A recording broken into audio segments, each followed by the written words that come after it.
It's Wednesday, I'm here to talk about another faction, and you know what also starts with W, it's Tomb Kings. I'm here to talk about your favourite version of Undead. This is Dry Undead, the one that is not a legacy faction, and the one that is... there's the most variety in the ways that you can play it, and it's one of the best armies in the game, if not the best. This video is brought to you by the Close Order Coaching Patron. If you're interested in more information than you can get on a Fix My List, or you're looking to work on specific aspects of your game that maybe I haven't covered in a video, this is the place to do so. Coaching comes in two tiers, either a one-on-one, 1 hour chat where we can discuss list building, various aspects of your game, what you'd like to improve on, or a 3-hour coaching game where we can go more in depth onto certain aspects. Both tiers come with a personal Discord channel where you can ask me questions, get list advice, or just plan out what we want to address in the next session. If you have any questions, you can ask on the coaching section of the Close Order Discord, and you can book my time anywhere from 9 AM to 11 PM local time, depending on the day. As always, let's start off by looking at the specific changes for the army. In this case, Tomb Kings, I think they've gone from being the best army, taking quite a long list of nerfs, to still being probably the best army. They're looking really solid. There's a lot of stuff that's made them a little bit worse. There's a lot of stuff that's made them a little bit better, and I think comparative to the rest of the armies in the game, they're still looking really solid. So let's have a look at what's actually changed. First of all, a really impactful one. Skeleton Chariots are now 41 points. Huge. I'm not upset at this. It makes them slightly easier to fit in a list, but it's not a meaningful change. Vortex of Souls. Change the rule as follows. A Cascade of Souls can cast the following bound spells with a power level of 2.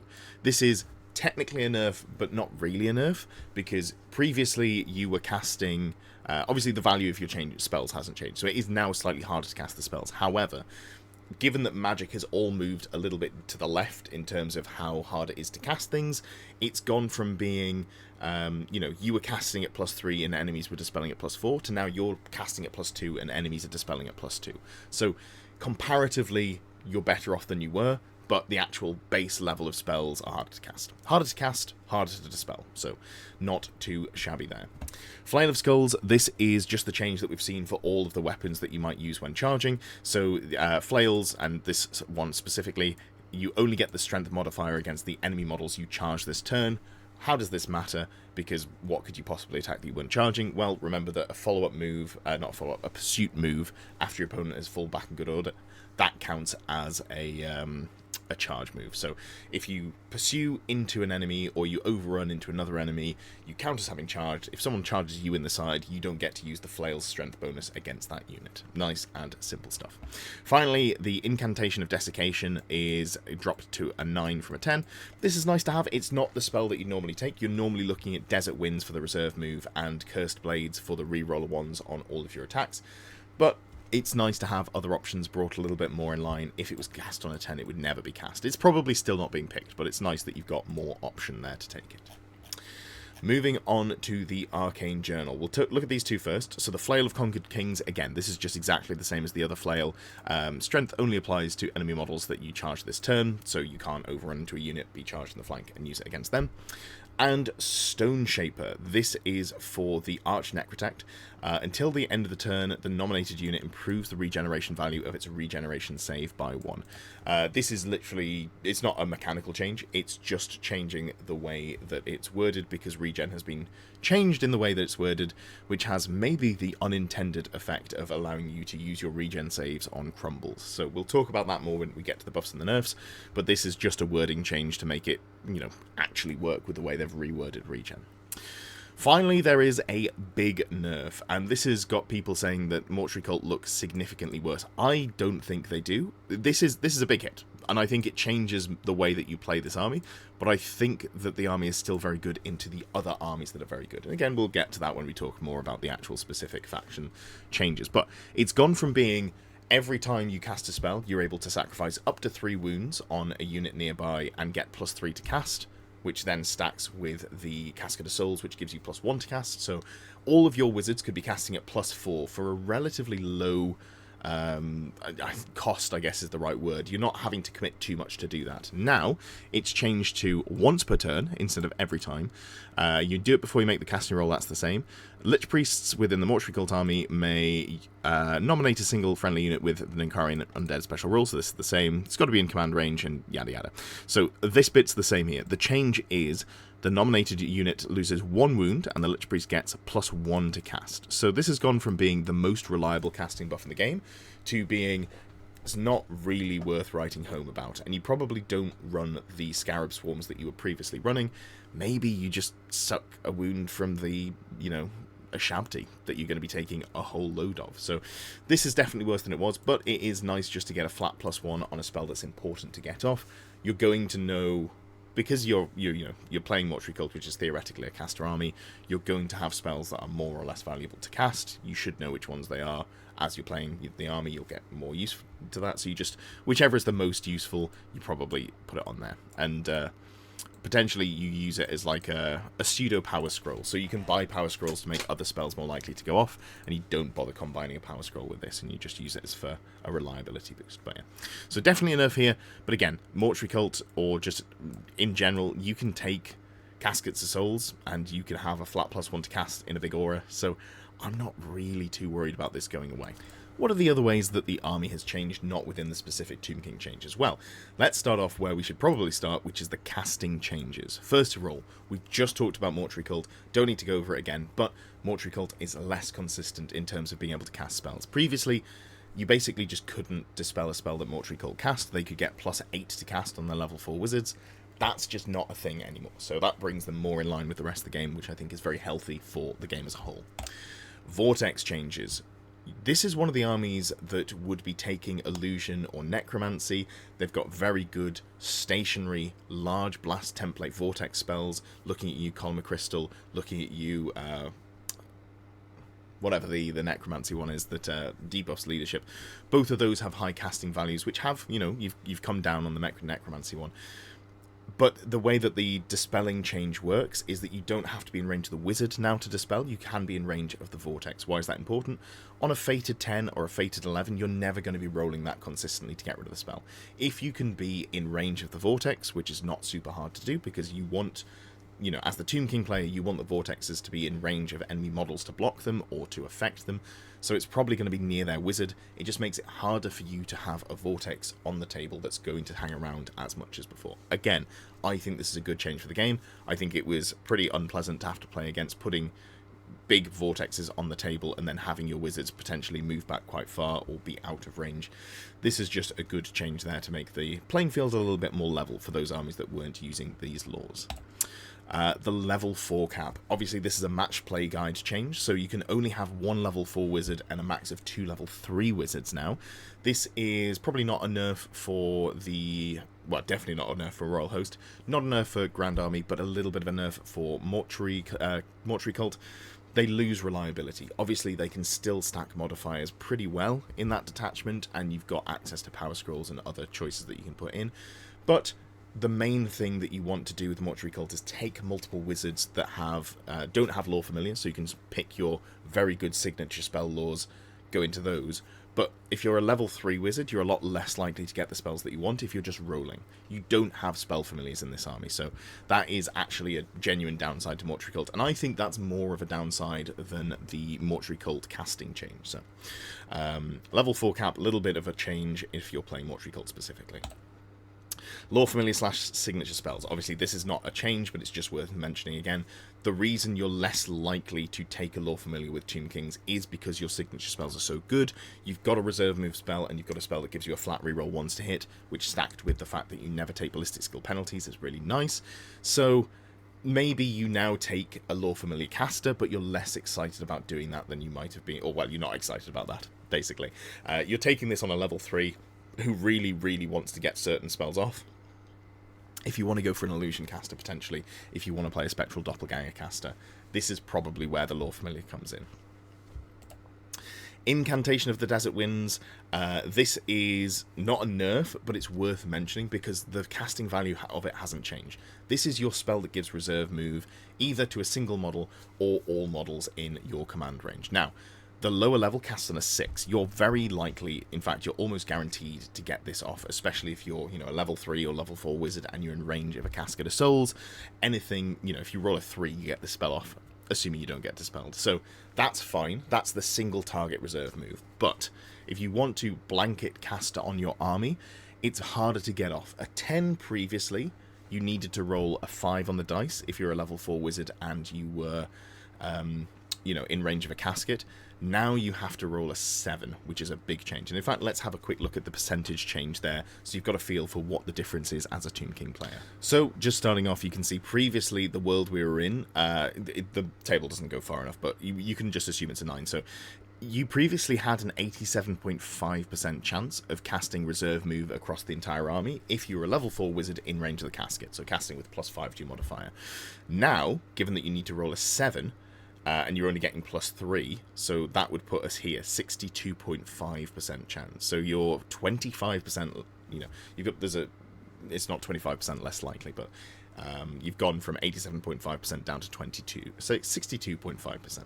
Mumbling through my words. Anyway, number smaller, less likely to get it off consistently. You've gone from being 8 out of 9 to get it off to now being barely, just over 60%. So, big change there.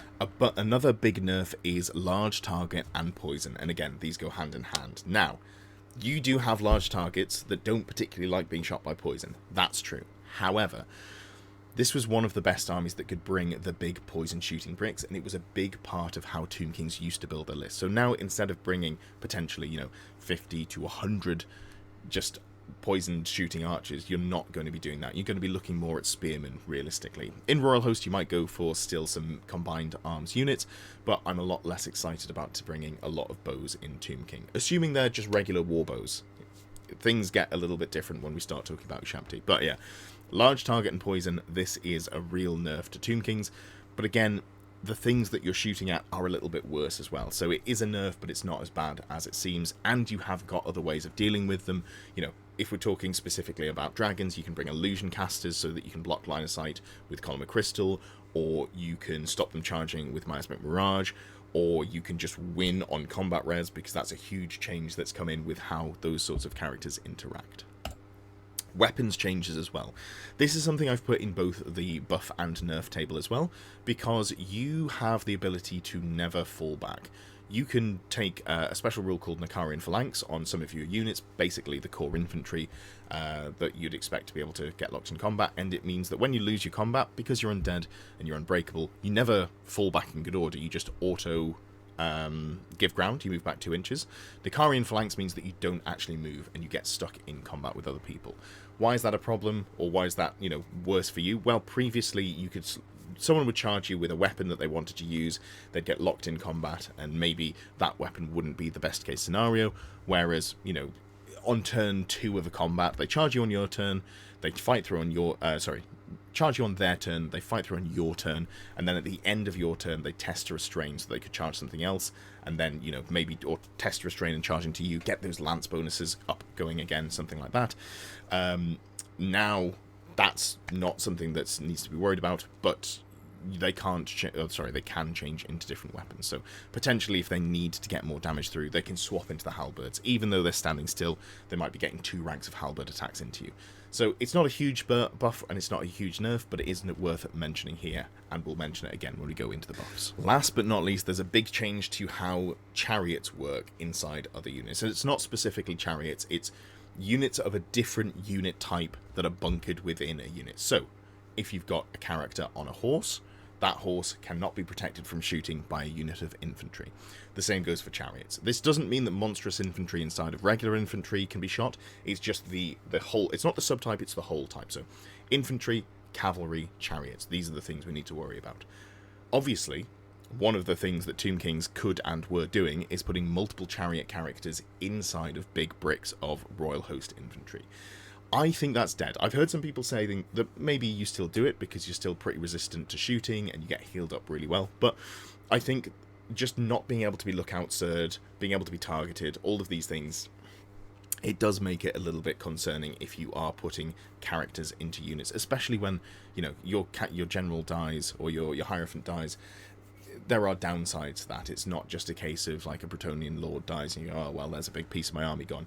You can start to crumble depending on how things work out for you as a Tomb King player. So Chariots, or the change to targeting characters that are inside units but are different unit types, that is a real nerf, and that is one that you do have to think about, but you probably weren't going to be affected by unless you were playing Royal Host. Now, at the start I said there were a lot of nerfs and a lot of buffs to Tomb Kings, and I feel like that they've come out pretty well in the wash.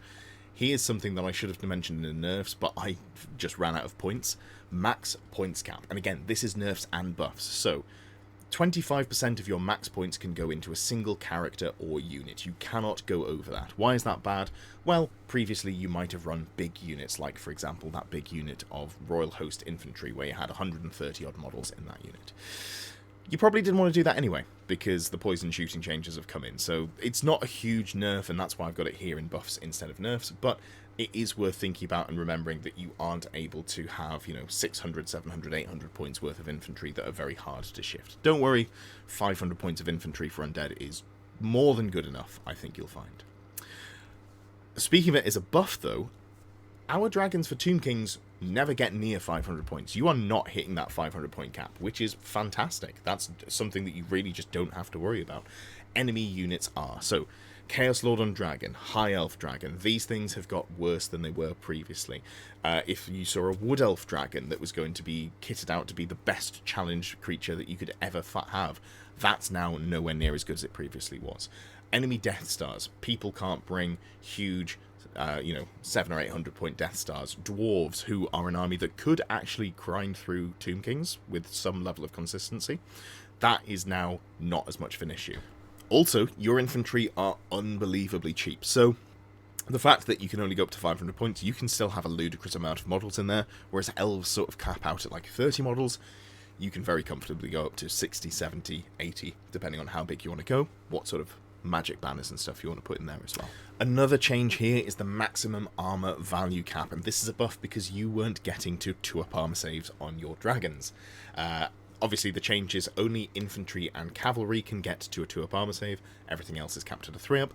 You're not getting there anyway, so this is a nice buff for you. It makes it easier for your Ushabti to start chunking through those enemy dragons, all of the stuff that was trying to stack really good armor saves, like the High Elf Dragon, the Dark Elf Dragon, those sorts of units. Casting changes. I know I talked a lot about how the casting changes were a nerf to Tomb Kings. Comparatively, they're also a buff to Tomb Kings. Why? Because you are going to be able to bring casters that have a flat +2 to cast very comfortably. You can take multiple of them a lot of the time. And you've got the Casket of Souls. Casket of Souls gives you a flat +1 to cast. That has gone from a +25% efficiency bonus, or even less if you're talking about Mortuary Cult. +1 to cast when you're already getting +7 to cast. It's fine. I'll take it, but I'm not excited about it. If I only get +2 to cast, or maybe +3 to cast in Mortuary Cult, potentially, another +1 to cast, that is a huge efficiency boost. 50% increase on that level 3, level 4 casting. So really, really nice to have in terms of just bringing Caskets of Souls. Barely contained power changing. On the miscast table, previously, any result of an 8 through to 12 meant that was it. All of your casting is done for the rest of the turn, and that is a real problem. Now, 8 to 9 on the table is you can't cast again with that wizard specifically, but you can cast still with other wizards. You can still cast with bound spells as well. So that's really nice. And also, I haven't double checked actually, this has just occurred to me. I think if you have a caster with a Ruby Ring of Ruin that miscasts, you're still able to cast the bound spell on that caster. The reason being is it's not the wizard casting it, so it doesn't get any buffs from the wizard. It's the item that casts it. I'm going to double check that one at some point, but that sounds right to me. So yeah, a lot more flexibility. And again, if you're playing something like Mortuary Cult, even though you're less of a casting army than you were, it's still an army that is very comfortable bringing 3 or maybe even 4 casters if you want to go down that lane. You're just maybe taking some level 1s or level 2s, leaning more into the res ability and looking at, cheap signature spells, illusion, or Jaff's Cursed Blades, that sort of stuff. Challenge changes. We'll talk more about infantry in general, but Undead are eating good with challenge changes. Obviously, we've talked about how poison and large target are gone in the way that they were previously, where you'd have big shooting blocks that could just kill dragons at range. How do you deal with dragons now? Well, you're just going to take loads of static combat res, because that's what Undead do super well. You have more than you had previously, and your opponent, when they come into a challenge, they will make their attacks, and if they kill the unit they're in combat with at the initiative step, they stop making attacks. So Let's say the initiative 6 high elf lord with a great weapon, so he's not got strikes first, kills your unit champion, which is very, very likely. They then don't get to make their stomps, and they don't get to make any of the attacks with the dragon. Some armies can get around this a little bit. Bretonnians having all of their attacks at initiative 5 on the Royal Pegasus plus the actual rider, stuff like that. But it is a real nerf to characters that have, don't have the ability to attack after the dragon. And even those characters that can attack after a dragon, looking at you sort of Warriors of Chaos, you're still losing quite a lot of output. You're very unlikely to max that full, 5 points of overkill damage. So you're doing really well as an undead player, and also you can res your unit champions, which means that you're just going to be every turn make it so that dragons can't charge you. They're going to be losing combat on combat res, and they're going to be fleeing, and it's going to be glorious for you, and I'm very envious. Infantry changes, again, we'll talk about those more as a wholesale change, but undead, they just have the best infantry, and they have the best scoring core infantry. Skeletons, super cheap, do a great job. Tomb Guard, not as good as Grave Guard, kind of worth looking at now. There's a lot of stuff in there. You've got great rules. You've got Nikarian Phalanx on those 2 units, so after you lose combat, you crumble, sure, but you don't actually have to move backwards. This is really nice. You can take drills, you can do reserve move, you can do multiple moves. All of these things are fantastic. There's just a lot of really great stuff for undead in infantry already, and it got better with the scoring changes and also the FAQ. Regeneration changes. Now, this might not be intended. And when I was talking about Empire and I said, hey, maybe we don't allow TOs to take, have 6 Empire cannons and 4 Hellblaster volley guns. This is a similar sort of thing. I actually don't know where I fall down on the regen changes. I haven't found it to be super impactful. Obviously, it's very good. It is a straight buff to undead where they don't need to be buffed. Sorry, I should explain what the change is. Because of the wording of regen, it's gone from being you take the save before you lose the wound to you take the save after you lose the wound. There's another change we'll get to in a second, but this is the one that we're talking about in terms of crumble. Why does that matter? Well, crumble just means you lose a wound, and lose a wound is the wording they previously, or have been using, when you would take damage without the ability to make any saves to it. So if you go through dangerous terrain, you lose a wound. You don't take a ward save. You don't take an arm save. Do not pass go. Take a wound. Now the way regen has been changed is after the point you lose the wound, then you take the save. So now you start getting regen saves on dangerous terrain tests, which is good because slow units moving through terrain are going to take a lot of damage. You get, good for the player, not necessarily good for the health of the game. You now get it on crumble tests. So if you lose combat massively and you take 17 crumble tests, maybe 3 or 4 of them still live. Or maybe you spike really high and you end up with some models left alive when you should have died. So this is a huge buff to how undead actually function in terms of not falling over with regen. So I don't know that this was intended. I also don't know if I would advise tournament organisers to FAQ it. I think we should see how it goes for a couple of months. If it ends up pushing undead to an unreasonable level, maybe there's a conversation to be had there, but I would err on the side of it's in the game. Hopefully Games Workshop will readdress it if it needs to be readdressed. The other regen change, which is quite nice for stuff like Ushabti, and I'm going to explain this properly this time because apparently I explained it wrong in a previous video. So, the way it works for multiple wounds is your opponent rolls the amount of wounds and then you take loads of saves. Each save only stops one of the wounds. So if your opponent hits you with a cannon on an Ushabti, Ushabtis have 3 wounds, you take the D3 plus 1 damage. Let's say they roll 2 on the D3 so that you take 3 damage. You then roll a single regen for each point of damage, and each point of damage that you pass the save on, you stop 1 point of damage. It just means you're less likely to fall over to big multi-wound things when you've got big multi-wound units. So really nice there. It makes stuff like, flat 2 damage weapons against you worse. It makes D3 damage weapons against you worse. It makes D3 plus 1 against you worse. It's a little bit of a buff in terms of your big ridden monsters. It's not huge for them, but it just gives you more consistency. You know roughly how many saves you're going to block. If you've got a 6-up regen on a big beastie, you might find that it doesn't actually save anything over the course of the game because you only take 2 or 3 things that it could have saved. Now, given that you've got, let's say 6 wounds to get through, on average dice, you save at least one of those. So you've got more consistency. It's less spiky for the big monsters. But, yeah.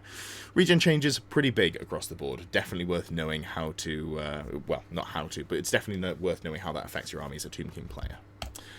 Also weapon changes, and again, this is going back to what I was saying about it's a little bit better against you, but it's a little bit better for you. So maybe you're looking at playing something like Tomb Guard, you've got Nikarian Phalanx, they charge you, you lose combat, but you've used your hand weapon and shield, you've got a good save there, we'll talk about parry changes in a second.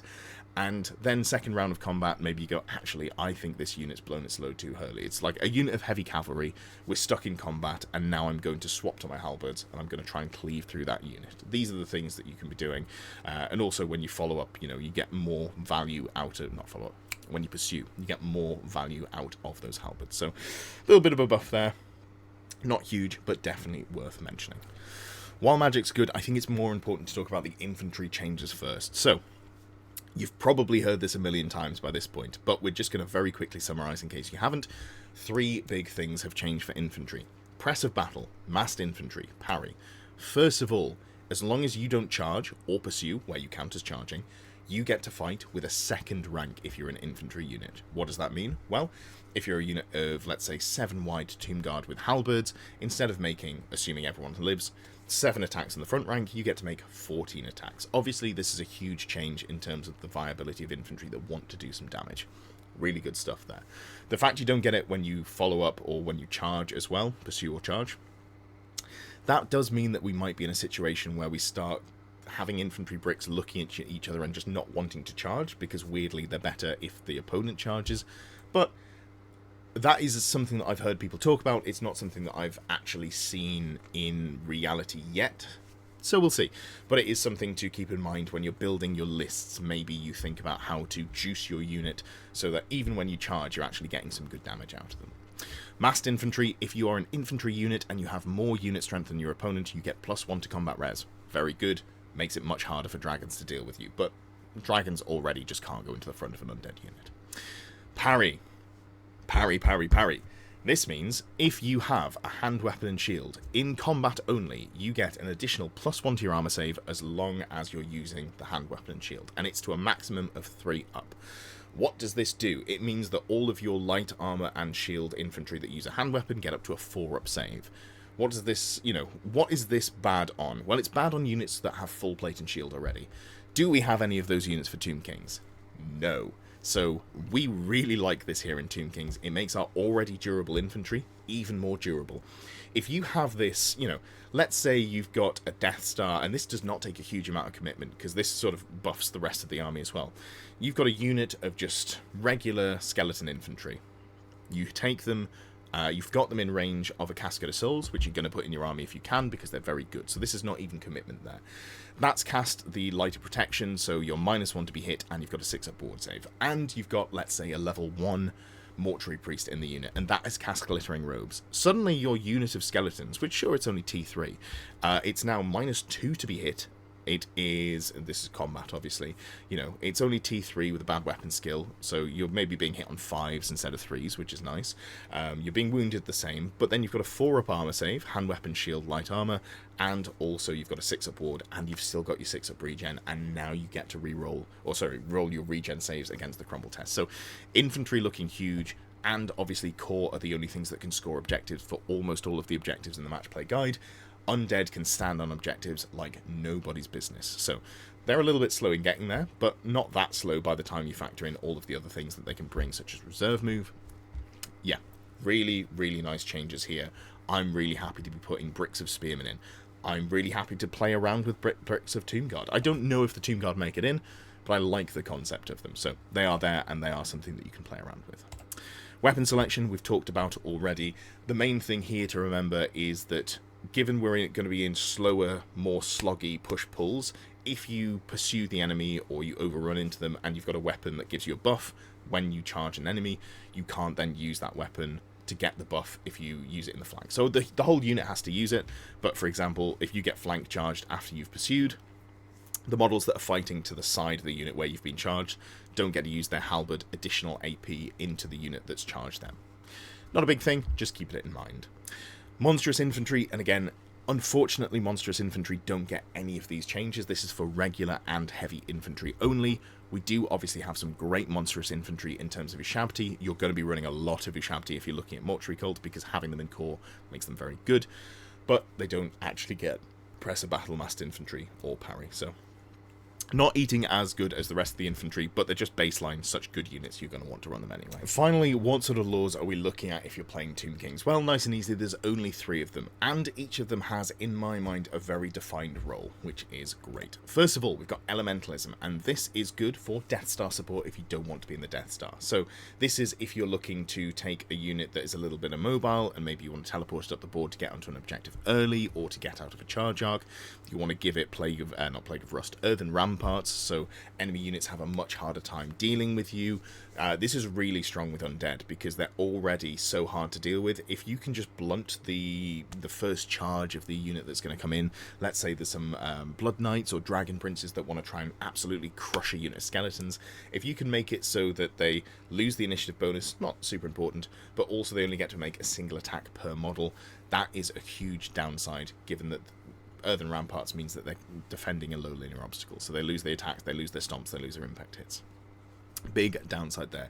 It's also nice if you want to go into a ranged heavy build, and I'm talking specifically about stuff like Ushabti, where they've got really, really strong ranged output. So Plague of Rust, getting them down from, AP1 becoming effectively AP3 on a key target is very nice. You can still use it with bows, but I'm not super bothered about the actual regular warbows now for Tomb Kings. They're nice to have, but it's not something that I'm going to build around as much. Illusion. Now, Illusion, I think, is one of the stronger ways to play Tomb Kings, and that's, again, because one of the ways that you can defeat, these big static combat res bricks with loads of wounds and loads of layered defenses is you just hit them really hard by hitting them with multiple things. So if I have, for example, some Dragon Princes and 2 dragons going into the front of a big Death Star of Undead, that might be enough damage that I actually get to the point where they crumble. And that is obviously a problem for me as the Tomb King player. So how do we deal with that?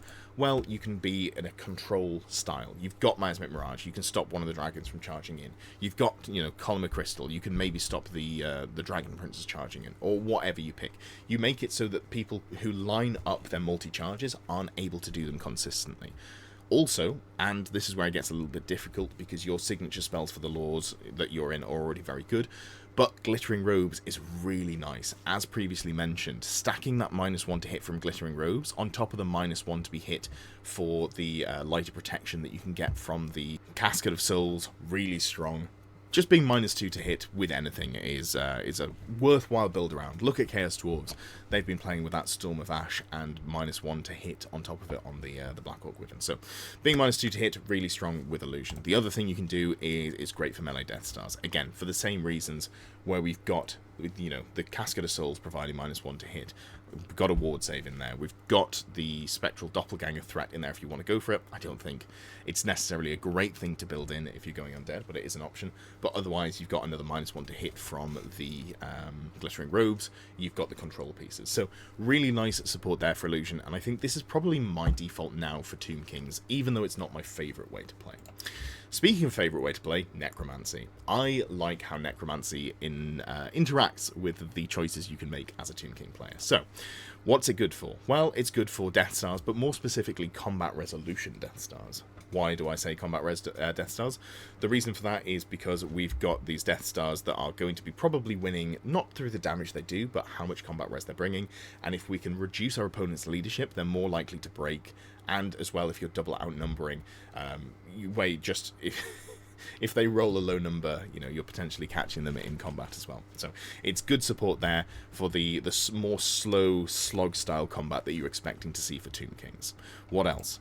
Casket and Catapult synergy. Now, the Catapult, the Screaming Skull Catapult can lower the leadership of enemy models nearby where it hits, and the Casket does have Light of Death, which is a really nasty magic missile that does loads of damage if your opponent fails a leadership test, which they are not super likely to do unless you stack it with other modifiers. Is it the best way to play Undead? Probably not. Is it my favourite way to play Undead? Hell yeah. Feels very thematic. It's the sort of thing that you go, oh, of course they're bombing my leadership. It's skeletons. I'm terrified. Also stacks really well with just having huge bricks of fear-causing, units, or terror causes as well. So I think Necromancy has a lot of play. I think the strength of your units is already so good that you can just play Illusion and not have to worry about it, but Necromancy, really nice if you want to double down on doing some leadership shenanigans. Before we go into the list building, let's just remind ourselves what the factions actually get in terms of their armies of infamy. You may not need to be reminded for Tomb Kings because they have been omnipresent, but as a quick reminder, if you're in the Royal Host, you cannot take level 3, level 4 wizards. You can only take 1+ Tomb King or Tomb Prince, so uncapped Tomb Kings, which is nice. And then uncapped Mortuary Priests and Royal Heralds. So you can take level 1, level 2 casters there. Also, you can take Royal Heralds as the BSB, which is just the standard. You can't take it on Mortuary Priests, that's the other detachment. And into core, you've got to take at least 33% of your army points. So this is where things previously quite a big downside, but now much less of a downside, because you want that scoring core for the match play missions. You have to have at least 1 unit of chariots, which can be a single model and got cheaper. You have to, you can have 0-1 unit of Tomb Guard or Tomb Guard chariots as core. Then we've got archers, infantry, and cavalry cohort. So this is all of your mixed combined arms units. Into special, we've got all of the stuff you'd expect to see: horse archers, Shabti, Tomb Guard, skirmishes, chariots, Tomb Guard chariots. The only one in here that I'm quite excited by is the Tomb Guard chariots. If you want to go more into trying to do some more damage. You can go 0-2 Tomb Scorpions per 1,000 points. Tomb Scorpions obviously very good. Kemrian War Sphinxes 0-2 per 1,000 points, which is fine. And then also you can take the Screaming Skull Catapults per 1,000 points. This army, I think I'm more leaning towards big bricks of infantry and potentially some Tomb Guard chariots, but I'm not 100% sure on the Tomb Guard chariots. We'll have a look at those in a second. Grind them down. You get to re-roll the number of impact hits you make when you are a chariot, so that's a nice rule here, but it's got to be near the general. The general of the Royal Host is able to become a wizard at level 1, and then if they have to be the Hierophant even if they're not the highest level of wizardry, and they can wear armor. So this is just getting around the fact that you don't necessarily have to bring some sort of wizard in this list, or like a mortuary priest. Lay in weight is 0-1 units of skirmishes per 1,000 points may have ambushes for free. It's fine. I'm not really bothered about but it can lower your drops quite easily. Same for skeleton and horse archers having 0-1 unit of with chariot runners. Again, fine. I'm probably not going to take use of that. And finally, steadfast discipline. This unit or units with this rule can volley fire during a turn it moved, or whilst performing a stand and shoot charge reaction. This is absolutely massive, and while they won't do anywhere near as much damage because they don't have the poison, they do still get to actually move and shoot with some of the unit, which is more than any other sort of big brick of infantry shooting could do. So there is still some room here to potentially play around. Just as a very quick reminder for the relevant units that we're going to be looking at here, it is the infantry cohort, which is just 10 warriors and 10 archers, and then you can increase them by paying 5 points per model. You've got unit champions. You can have the Nakarian Phalanx special rule, which is the one where you don't have to fall back, and you can take up to 30 points of magic items. Previously, you would put your poison on there. Now you don't need to, and you can also take a 50-point magic standard. Other than that, they can always volley fire, and there's not too much there that we need to worry about. As long as you've got enough with the shields, you can get to the point where, well, in fact, the whole front rank is going to be shields, so you can go hand weapon shields, make them tankier with their 4-up armor save. The other interesting unit is the Tomb Guard chariots, and I'm not actually sure these move the needle enough to be worth doing, but 53 points, so 12 points more now than regular chariots. It's still just a light chariot. It still has, it's got D3+1 impact hits here. Indomitable 2, which is nice. You've got Kopesh, so you've got AP on your hand weapon attacks, but you don't need to use those because you've got halberds and shields. So these are fine. They come in units of 3+. You can't take them as single character or single chariots, which is a little bit of a shame, but you can also put magic items and magic standards on there. So something that you can play around with for the Royal Host. Moving on to Mortuary Cult, which is the faction that people are going to be more familiar with generally. You've got to have at least 1 High Priest or Mortuary Priest, but you can have uncapped amounts. 0-1 Tomb Prince or Arch Necrotech per 1,000 points, and then Necrotechs. So if you want to go for some sort of support for your, making your Ushabti a little bit harder to kill, the Arch Necrotech can do that there, or you can go for some sort of pseudo-combat character with a Tomb Prince, but it's not really the focus of this list. Core, again, it's got to be 33%, so we're looking at warriors, archers, skirmishers, horsemen, horse archers, all of the sort of standard units. You can take Tomb Swarms, but they've fallen out of favour, I think, a little bit. Ushabti, you're definitely going to be taking a big brick of Ushabti, and then you can take Necro Serpents. Interestingly, all of these are 0 to 1 per, so you can have, if you wanted, all of the limited choices. And even though you've got to take 66 or 33% of your army points as core, you're going to find that that fills up very quickly. Special, you've got to take at least 1 Tomb Scorpion per 1,000 points, so that's 2 minimum. Then you can take more Ushabti, Venerable Ushabti, all of the other stuff there, nothing super exciting. You can take a Necrosphinx in Special, which is a choice that you can make. You can take the Necrosphinx in Rare as well. Screaming Skull Catapults, and Casket of Souls, capped per 1,000 points. Mortuary Priests in this detachment are the ones that are able to become Battle Standard Bearers, and rules-wise, we've got the Hierophant is also the General, so just the reverse of the Royal Court, Royal Host list. Harmonious Incantations. One of the strongest rules in this detachment, in my opinion. When you arise, as long as you're in command range of 1 or more other friendly Lich Priests, you increase your wounds raised by 1. So, if you're raising into, let's say, a dragon, which normally only heals a single wound, it doubles. It goes up to a 2nd wound. And do remember the leadership test that you use for Arise, where you take a leadership test, and if you pass it, you heal wounds onto the unit, depending on what type of unit they are. You still get to re-roll that from the BSB, and the Mortuary Priest can take it at the BSB and also be resing itself. So just a great combo here, and one of the things that I like the most about the detachment. This has been changed. Now it's the once per turn. You can get a flat +1 by sacrificing a single wound. Not as good as it was. And Terrors Below. This has got, I think, better. I'm undecided on how much I like this, but there is some play to it, and it maybe is the enemy undead counter. So you can give it to Tomb Scorpions and Necro Serpents for +2 points per model. When it comes onto the battlefield using From Beneath the Sands, which is a test that you do on your wizards, and if they pass, you're able to come in within 12 of that wizard, but outside of 6 of enemy models. You can nominate a single enemy unit within 8 inches of it, and who is regular or heavy infantry, things that we're going to see a lot more. That unit must take a number of initiative tests equal to the unit strength of the unit that came in. So I misread this the first time. So, for example, if you've got a unit of 3 Necro Serpents, they're heavy cavalry, they have unit strength 3 each, so it's 9 tests for the enemy unit. And for each test that is failed, a single model is removed from play as casualty. This is not, you do not get to take saves, you don't even get to take regens against this. This just straight up pulls models off the board. So really strong against dwarves or enemy undead, but you have to put quite a lot of points into it, and it's quite hard to make it work because you've got to be within 8 of them, but outside of 6 inches of them. So a little bit more difficult to do. But yeah, something you can consider putting in. Also trying to snipe enemy characters who are near units but not in them. This is something that they can't be protected from. So as long as they're in range of where you can come up, that is something you can do, and try and just make enemy models, enemy wizards take a lot of initiative tests. Wizards not typically the most dexterous. On to the list building. Let's start with Royal Host, because I think this is a fun one to go for. And I think as well, it's worth looking at the infantry cohorts, where you've got to go at least 10 of each. Probably, in my mind, this is a good place to go for a couple of semi-unsupported units. So we're going to take Nakarian flanks on them, just because it makes them harder to deal with. And then maybe we go something like 25, not 256. That's old, unit sizes.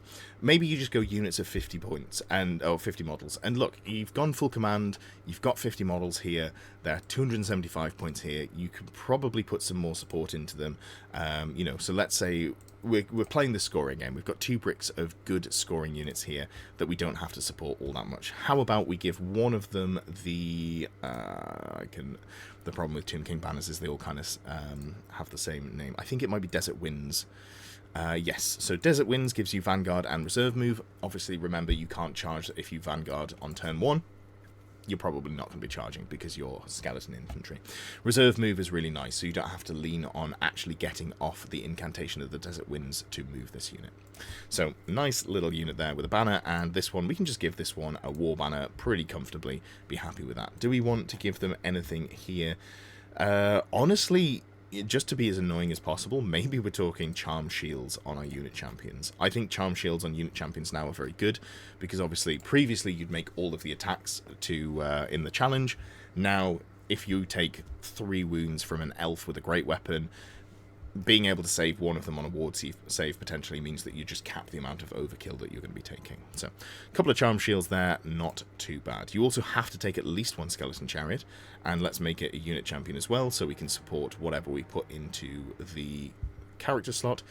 And we're pretty much capped on core at the minimum here. We might come back to it, because I'm not super jazzed about the things we can take elsewhere, but let's have a look at what else we could do. Now, there's two ways that we could go with the Royal Hosts, and I think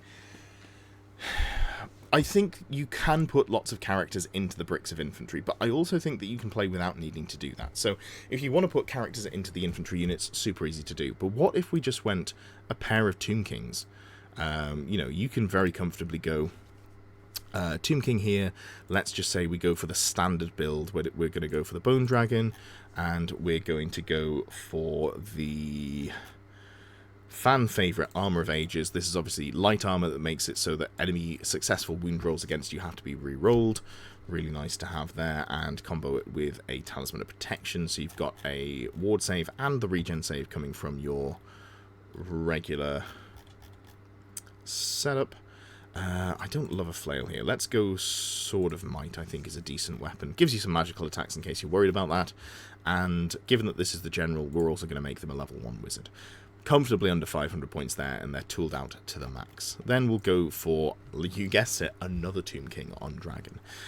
So we'll go on this one. We're just going to lean on... oh no, we do need to take the Warding Splint here to make sure that we've got... yeah. Warding Splint, really good here because it gives you a ward save. It is heavy armor, so again, we do have to make sure that we're using a shield to make sure we're getting a better armor save. If you've got a piece of armor that has an effect, like a ward save or making your opponent reroll all wounds against you, you do actually have to use that armor in terms of what you're using for your armor save. So this character here is only got a 5-up armor save, but because we're making enemies reroll all their wounds, that's still really strong. In this case, we've got Warding Splint, which is heavy armor, and we've gone for shield as well to give this model a better armor save. Something to consider as well is we're initiative 4 and we hit kind of hard, but a Bone Dragon is initiative 2, so we could, if we wanted to, go for a great weapon here, make sure we're striking after the dragon so that the dragon can kill stuff in a challenge and we're not super worried about losing attacks. That's not a terrible idea to go for. Our armor save does get worse if we go for that, but a 5-up, 5-up, 5-up is still pretty respectable. Is there anything else that we really want to put on this character? There are some good magic weapons that we could go for if we didn't want to change the initiative of our character. This is probably the go-to, the Flail of Skulls. It gives us a strength plus 3, AP minus 1, so it's a dragon lord that's actually going to do some reasonable damage on top. So we'll take the great weapon off there, and we'll go with the flail. Nice killy character. So immediately we've got two characters there that are super beefy, able to do a lot, and we can go as well with a Royal Herald BSB. Ooh, this character I'd love to have in the units just supporting one of the infantry cohort, but I think what we might have to do is make some cuts elsewhere. So let's go here, give it a charm shield. Just to point out again, these army lists are never specifically me telling you what the absolute meta list is going to be. We don't really know what that's going to be, but this is sort of the thought process on how I'm building my lists and what I'm interested in putting into my armies. So, you know, general approaches, feel free to tweak as you like. Here we've gone for the Herald with BSB and a Charm Shield so it doesn't immediately fall over. I think in this case we're just going to take off the Flail of Skulls. It would have been nice to have on this character. It does do a lot of damage, but let's give it the great weapon. Make it so that in challenges the dragon's attacking first and we're not losing out as much as we would be previously. Cool. And yeah, still 20 points there to spend if there's anything you want to add to it, and that leaves us with quite a few points as well. What do we want to fill those last 360 points with? That is a difficult question, because normally you'd put Caskets of Souls in here, but that's not something we can go for. I don't dislike the concept of just going for some sort of big heavy hitter unit to support these, or we can go for units that have unit champions to support the Tomb King, so make it so that we can have something following them up, and when you charge in with the Tomb King on Dragon, they don't lose the ability to kill infantry units. So how about we go for Necropolis Knights are not the one I was thinking of. Basically, anything with reserve move built in is really good, because you're not going to have good reserve move in this army, and that is where the skeleton chariots do come in, handy, because they do come with reserve move. So let's go with another couple of solo unit champion skeleton chariots, and let's round it out with a big unit of 4 full command Tomb Guard chariots to try and do some damage. They've got, reserve move built in, they've got the impact hits, they're going to hit reasonably hard. Is there anything that we really want to put on here? Probably Icon of the Sacred Eye is quite nice, because this gives us +1 to our weapon skill, meaning that the Tomb Guard hit that weapon skill for breakpoint. So they're going to be hit back less, and they're going to be hitting a little bit harder. Rounding that out, we are a little over the line on points. I don't really want to lose any of these chariots. I quite like what they bring in terms of supporting the kings. So let's just lose a couple of models here. Go down to 24 warriors. Oops, I've gone up, not down. 24 warriors, 24 archers in each unit, and that should bring us comfortably just below our points limits there. So, a couple of dragons running around unsupported. Again, you can put characters into the infantry cohorts, but I think they score points quite nicely without. We've got a Herald BSB just to keep the rest of the army a little bit safer and also provide some consistency. The couple of units of infantry cohort, one with reserve move, one that's slower but it has more static combat res, 3 solo chariots, and the unit of 4 Tomb Guard chariots. All of them have got the unit champion, so they can buddy up with a Tomb King on dragon to make sure that they're not getting challenged out. They've also all got reserve move, so they can actually keep up with the faster things. Remember, undead can't march unless they fly. Tomb Kings on dragons can fly. These units can't fly, but they have reserve move, and then there's one unit of infantry that's just going to very, very slowly get to your home objective at a rate of 4 inches per turn. Yeah, I think that looks good for a Royal Host list. On to Mortuary Cult. Now, this is an army I think that has a lot of play, and by that I mean let's go for a huge number of Ushabti. You can only take 1 unit of Ushabti in core, so maybe 8 is a good number. You could go up to theoretically 10, but I think logistically just putting them on the table, they start to get a little bit clunky. You probably end up having them in 2 rows and standing them on a hill. That seems realistic. Or having them in 2 rows and just shooting at enemy large targets. Something to consider as well. But in this case, 8 is where I'm going to start with, and we can come back to that later on if we need to. We also do need to go with the Tomb Scorpions. Let's just pay to give them ambushes in the terrors below. Ambushes, obviously, quite a nice rule just to make sure you've got a lower number of drops. Try and get that +1 to go first. Also, the terrors below does give you that flex to try and snipe enemy infantry. Potentially sniping enemy wizards, stuff like that. Now that Pillar of Fire's gone, people are going to be putting wizards outside of units a lot more, so you might be able to catch them with this sort of character sniping tool. Into core as well, I do quite like just a unit of sort of 30 or 40 skeleton warriors. How many points is 40 with full command? We'll give them the war banner, and we'll give them light armor and Nikarian flanks. 250 points. And this unit's just going to sit an objective very aggressively, very hard to deal with. We are 11 points over. We may maybe just go another couple of skeleton warriors, but is there anything else that we need to put in here as well? Oh, as mentioned, I do like a charm shield on a unit champion. Anything else that we need here? I don't think so. I think we're pretty happy with these. Kolo Shapesh? No, absolutely not. That's fine here. So we've got a unit of, let's just start off with 42, and maybe we add something else in core as we need. What do we want to have to support them? Well, first of all, we're definitely going for at least 1 Casket of Souls. You know what? Let's build the sort of more leadership debuff build, where Ushabti is still really good, but we're going to go double Casket, and we're also going to go double Screaming Skull Catapult. What I will do is I'll very quickly talk about maybe the more sort of standard Mortuary Cult list you're expecting to see outside of that, but I think you can build around the same core and then just change your unit, caster support in general. We'll start off with a High Priest here, at least 1 level 4 High Priest, and because we're going for the leadership debuffing, we're going to go into Necromancy. Do we want to give this character anything in terms of buffing them up? I'm not sure there's anything in here that I'm super in love with going for. Remains in play spells are less good, so the Canopy is less of a, not auto-take, but less of an interesting choice. From Beneath the Sands is quite nice, which it just means that you've got more range to actually bring those things up from under the sands, so I'm not against it. Curseweaver Wand is okay as well. It gives you +1 to cast hexes, but you're not guaranteed to get hexes, so it's a little bit rough to take that. I do just like an Earthing Rod if I'm not doing, anything specific with how I'm building my my wizards, and if we're going down that sort of route, we should probably also just give them the warding splint here. Gives them the armor save, gives them the ward save. It's the general. You should probably try not to be caught with your general, but just having a little bit of reliability there on them not falling over immediately is quite nice. And we're going to make this the general as well. So that's our level 4 wizard. So we're going to be taking the three best necromancy spells that we roll into, and then we'll also be going for, you know, from the Desert Sands, the reserve move spell as well. We definitely want as well a Mortuary Priest, a Battle Standard Bearer who can be level 1 or level 2. I think this is just going to be our Jaff's Curse Blades caster. We're going to keep them in range of the Ushabti. So do we want anything in here? Previously we would have given them the Amulet of the Serpent, but I'm a lot less bothered about taking poison now that it's worse.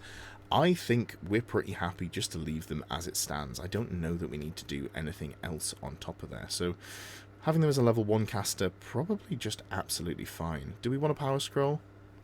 I'm not upset at putting one Power Scroll in here. Maybe there's a key turn where you definitely want to get that spell off. And we can do the same for the High Priest as well.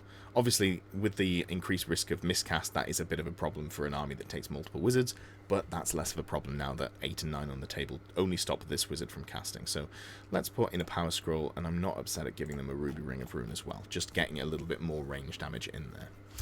Remember the Casket of Souls, which gives you +1 to cast for, I always get this wrong, I think it's Covenant of Power? Yes, here we go. Bound spells also get +1 to cast, which is really, really nice to have. So suddenly your Fireball on your Ruby Ring of Ruin is casting at +2 the way that it used to. What else do we want to round out the rest of this list with? Well, we've got some stuff here. We've got an infantry brick, we've got a shooting brick. Honestly, I think it's more Ushabti. I think we're really going heavy on the Ushabti in this build. So how many could we get up to? We could get up to 6 with great bows. Yeah, let's call this the list. So a unit of 8 and a unit of 6, and then we've leaned into the necromancy casting. So here's the example just to walk through it before I change everything. High Priest, we've got Necromancy, Ruby Ring of Ruin, Power Scroll, Warding Splint, level 1 BSB, on foot, Power Scroll, Elementalism, but it doesn't matter which spell you roll because you're just going to take Jaff's Cursed Blades, 8 Ushabti with a Champion. Champions are really good if you're not a melee-focused unit for, you know, monstrous infantry. If they had the Great Blades, you wouldn't bother. 42 Skeleton Warriors that are just going to sit on a point. They've got the, you know, War Banner for some more combat res, and they've got Nakarian Flank, so they'll never fall back. Or never give ground. A couple of Tomb Scorpions because you have to. 6 more Ushabti with great bows, and then 2 Caskets, 2 Screaming Skull Catapults. So that's the leadership debuff version of the list. How do we build it if we're looking at the sort of the version that I think is going to be better? Well, we're going a single Casket of Souls. We're not going any Screaming Skull Catapults, which is a shame because I think they're great models. We're still keeping the Tomb Scorpions. We're still keeping the Ushabti. I still like the Warriors here. Maybe we tweak that around, but I'm not against having just a big brick of Warriors to stand on an objective and get some points. This character here, still going for Jaff's Cursed Blades. Still happy to have a Power Scroll there. This High Priest, we can keep the Ruby Ring of Ruin and Power Scroll, Earthing Rod, Warding Splint. I think all of the equipment is fine, but we're going to change them over to an Elementalism caster. We're going to add a second Elementalism caster. This one, I think we're just going to bite the bullet, and we're going to go Lore Familiar, and we're going to go Power Scroll, because you really, really want to be getting Plague of Rust with this sort of style of list. Then we probably just want to go for more Ushabti. And we're 96 points over. Have we spent too many points? I think we might have spent too many points. So let's just go with... We'll leave the Power Scroll on. Power Scrolls are good. We'll leave the Earthing Scroll on, Earthing Rod on, which is really nice for rerolling the first miscast. Get rid of that Warding Splint on this character, and we'll drop the Power Scroll on the level 1 caster. It's nice to get it off, but you know you've got efficiency built in for Mortuary Priests. And then this character can stay the same, and we maybe just drop down to 5 Ushabti here. So that's only 13. Sorry, nope, it's only 18. Would we like to get more in? Yes. How would we do it? I think the only way to do it realistically is to drop 260 points of skeletons, add an extra 2 Ushabti here. So I think we're pretty much capped at 20 Ushabti. But I think this is the direction that we'll see Mortuary Cult go in more realistically. Elementalism to remove armor saves, Ushabti to shoot things from range, 1 combat res brick just to score you some points, and then single Casket of Souls bring as support. Last but certainly not least, what are we looking at in terms of the regular Grand Army, which is still very, very good? Well, I think full send. I think the full send list that people have been playing for a while, you've probably seen it. We're going into rare. We're going to go for a pair of Necrosphinx, because 2 Necrosphinx is really, really good. In characters, we're going to go for 2 dragons, because 2 dragons is really good. We're going for that full pressure sort of play style. And again, the way we equip them is, you know, there's room to tweak. Armor of Ages is really good. Combo with the Talisman of Protection and then Sword of Might. So we've got just like a nice beefy Dragon Lord. Give them a shield as well. Why is this so much cheaper than the other one? Ah, yes, because we haven't made it a wizard. So general here, we can go for a second Tomb King, and I'm pretty confident that you can do this points-wise. We go for a Warding Splint in this build, and then also let's just go for a Sword of Might with a shield, so we've got a good armor save again. That's super fine. Again, we could go for the Great Weapon if you're more worried about sacking the initiative off, but in this case we can just buddy up the 2 Tomb Kings together, and we're not really too worried about both of them getting challenged out. Only one can get challenged out if they're both in the same combat. Finally, that leaves us 131 points, and I think a level 2 wizard is probably fine. And just taking an Earthing Rod here. So we're not leaning on going for the reserve move bubble. You can do this by taking a High Priest on Dragon, and I'll point that out in a second as well. But this way we've gone for 2 aggressive Tomb Kings on Dragon just to do as much damage as possible. And we've got the Mortuary Priest here just having a good time, being the Hierophant and providing some level of spellcasting efficiency. But I think we do probably want a Power Scroll for that very important turn where we need to get the movement off. Yeah, that's good. Got to pick a single law. I think Elementalism is probably the best law for this level 2 character, but, you know, you can make tweaks as you decide. Into core, I do like a big brick of, let's say, 50, not 550, 50 Skeleton Warriors. Now, remember, we're probably not getting reserve move off consistently, so let's go for Banner of the Desert Winds to give us Vanguard and reserve move. Just nice to have there. Light armor, shields, and Icarian's flanks. I'm just not bothering with spears. I wasn't bothering with them before, but now that we get a 5-up armor save, sorry, a 4-up armor save with hand weapon and shield in combat, I think it's worth less than it was before. Master of Arms we can give if it loads. Alright, we'll come back and give this a Charm Shield if I remember. Just, I like having Charm Shields on my unit champions for Undead. And this could also go down to 40 models. So let's start at 40 and maybe can improve it if we need to go from there. After that, because we're not looking at units that have got, you know, we've only got a small chance of getting the ward save off. We've got a smaller chance of getting the reserve move off.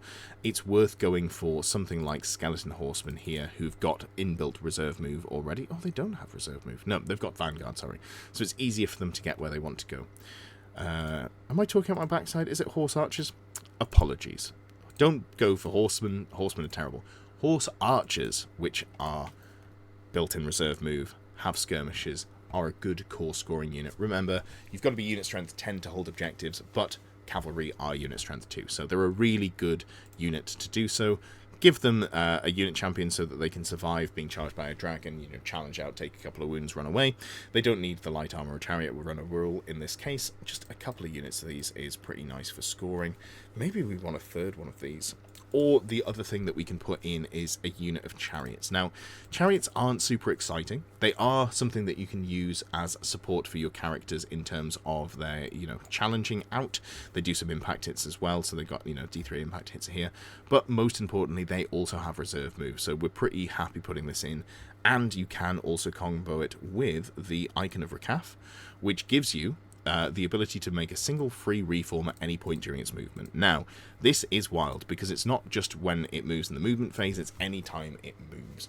So you can overrun and then make a reform and face in a different direction. There's a lot of stuff that you can do with this, but it's just a very flexible unit and it's able to get around the table and soak up the points there. Where have we gone? Charm Shield, there we go. Perfect, so that takes us to a 2,000 point Grand Army list. Double Dragon, Mortuary Priest, you know, Skeleton Warriors as a brick that's got reserve move and is going to stand on objective and just score you points. Skeleton Chariots to take up a base size, you know, table width and provide unit champions to challenge with the dragons, but also just put pressure on 2 units of horse archers to be there to, again, if you need them to support in terms of being a challenge bot, you can go in and challenge with the Master of Horse, or they can just be running around and scoring, and then you've got 2 Necrosphinxes as well. Just really efficient, good monsters, you know, good toughness, good wounds, good amount of attacks. They've got decapitating strikes, so they've got 1 attack with Killing Blow, Monster Slayer that strikes last, but also they have got good amounts of stomp attacks, good regen save there, terror, great stuff. Just a really good monster to have in terms of your army. If you wanted to go more sort of, you know, let's have a look at what it would look like if instead of going for 2 kings and you wanted to put a High Priest in here, you could absolutely do that. I think a level 3 wizard is fine. The rest of the list probably stays very similar if you're going for a dragon, and you maybe go for the illusion caster. We're going to go for a lore familiar. We're going to go for a power scroll so you can get your spells off more consistently. We'll give them a warding splint, and ooh, I don't think we've got points for power scroll. No, unfortunate. Okay, so we'll go for warding splint to give you a ward save. We'll go for the serpent staff, which is not a bad weapon. Gives you strength 5 total, AP -2, poison attacks. And obviously the way we're going to use this is we're going to combo it with Spectral Doppelganger, so you can do some reasonable damage with your automatic hits using the Strength 5 AP2 weapon. But also you've still got the control spells. You've got Glittering Robes for -1 to be hit, and you can go into Miasmic Mirage, or you can go into, if you want to go for it, you can go into Conmor Crystal as well.